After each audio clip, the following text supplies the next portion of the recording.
ارشد امان صاحب سے میں بہت اہم ایک سوال کرنے والا ہوں۔ السلام علیکم ڈاکٹر صاحب۔ وعلیکم السلام۔ ڈاکٹر صاحب، شوگر کے حوالے سے میں یہ دیکھیں، ایک تو یہ بیماری بہت اس کو جو ہے تو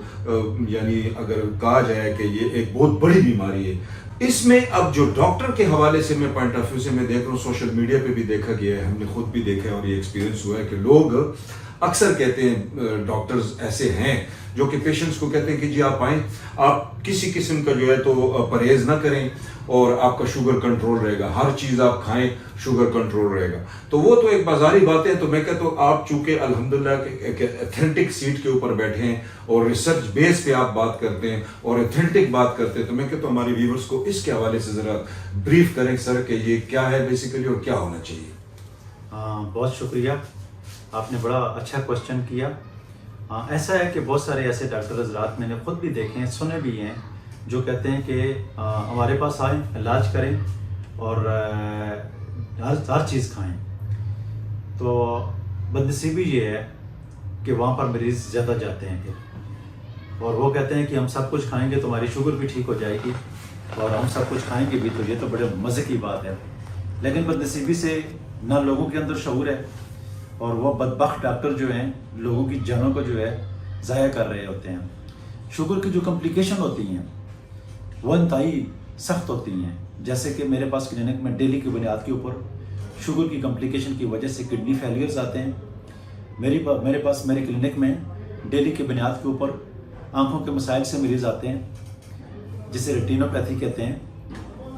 گردوں کے حوالے سے جو مسائل ہوتے ہیں اس کو نیفروپیتھی کہتے ہیں، ڈائبیٹک نیفروپیتھی کہتے ہیں۔ اسی طرح گینگرین کے مسائل پیدا ہو جاتے ہیں،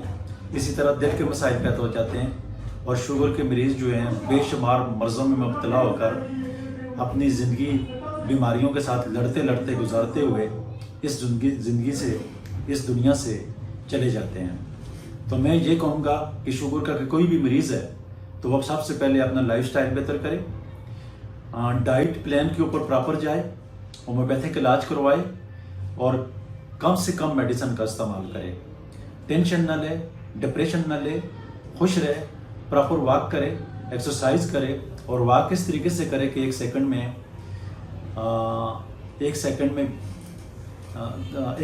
میں 2 قدم اور 1 منٹ میں 120 قدم کی رفتار سے اگر کوئی مریض اس طریقے سے واک کرے گا، آدھا گھنٹہ روزانہ کرے گا، تو اس کی شوگر جو ہے کم از کم 50% اس واک سے بھی کم ہوگی۔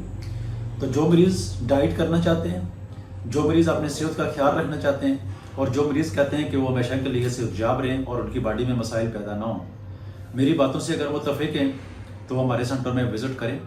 کسی اچھے ہومیوپیتھک سینٹر کی کلینک میں وزٹ کر کے اپنی ٹریٹمنٹ کروائیں۔ ہمارے پاس بے شمار مریض صحت یاب بھی ہو چکے ہیں۔ انشاءاللہ مجھے رب کی ذات سے امید ہے کہ آپ بھی صحت یاب ہوں گے، اور اگر آپ کسی کمپلیکیشن میں بھی مبتلا ہو چکے ہیں، جو شوگر کی کمپلیکیشن جو ہوتی ہیں وہ جان لیوا ہوتی ہیں، تو پھر بھی آپ ہمارے پاس وزٹ کریں، ہم اس کمپلیکیشن کا بھی علاج کریں گے، تو اللہ تعالیٰ کے فضل سے آپ صحت یاب ہو جائیں گے۔